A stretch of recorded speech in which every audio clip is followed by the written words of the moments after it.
রাশিয়ার সুদূর পূর্বাঞ্চলে প্রায় ৪৯ জন যাত্রী ও ক্রু সদস্য বহনকারী একটি যাত্রীবাহী বিমান বিধ্বস্ত হয়েছে। বিমানটি চীন সীমান্তবর্তী আমুর অঞ্চলের টিন্ডা শহরের দিকে যাচ্ছিল। স্থানীয় কর্তৃপক্ষ জানিয়েছে ঘটনাস্থলে উদ্ধার অভিযান চলছে, তবে এখনও কোনো বেঁচে থাকা ব্যক্তির সন্ধান মেলেনি। ধারণা করা হচ্ছে বিমানটি টিন্ডায় অবতরণের আগে রাডার থেকে অদৃশ্য হয়ে যায়। আকাশ থেকে পরিদর্শনে কোনো বেঁচে থাকা ব্যক্তির সন্ধান মেলেনি, তবে স্থল অভিযান এখনও চলছে। আঞ্চলিক গভর্নর ভ্যাসিলি অর্লোভ জানিয়েছেন, প্রাথমিক তথ্য অনুযায়ী বিমানে ৪৩ জন যাত্রী ছিলেন। তাদের মধ্যে ৫ জন শিশু ও ৬ জন ছিলেন ক্রু সদস্য। রাশিয়ার জরুরি পরিস্থিতি মন্ত্রণালয় প্রথমে যাত্রী সংখ্যা ৪০ বললেও পরে তা সংশোধন করা হয়। রাশিয়ার স্থানীয় মিডিয়ায় প্রকাশিত ভিডিওতে গহীন বনে ধোঁয়া ও আগুন দেখা গেছে, যা সম্ভাব্য বিধ্বস্ত স্থান নির্দেশ করে।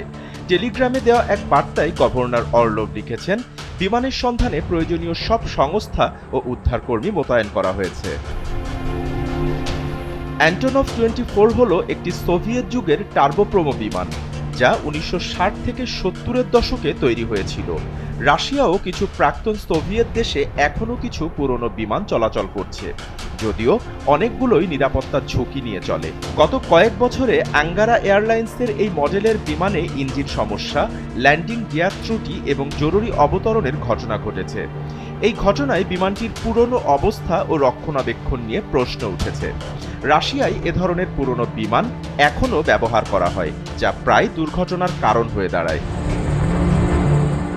টিন্ডার ঘনবন আজ ধোঁয়া ও নিঃশব্দতায় ঢাকা, যেখানে হয়তো আর কখনো ফিরে আসবে না এতগুলো প্রাণের হাসি কিংবা স্বপ্ন। এই দুর্ঘটনা শুধু একটি বিমানের পতন নয়, এটি প্রশ্ন তোলে পুরনো প্রযুক্তির দুর্বল রক্ষণাবেক্ষণ আর অনিশ্চিত আকাশপথে যাত্রীদের নিরাপত্তা আসলে কতটা নিশ্চিত। প্রযুক্তি যত পুরনো হয়, দায়িত্ব তত নতুন হওয়া উচিত। তা না হলে এমন দুর্ঘটনা শুধু খবরেই থেকে যাবে না, হয়ে উঠবে ভবিষ্যতের অভিশাপ। বাপ্পি খান, এসএ টিভি ডিজিটাল।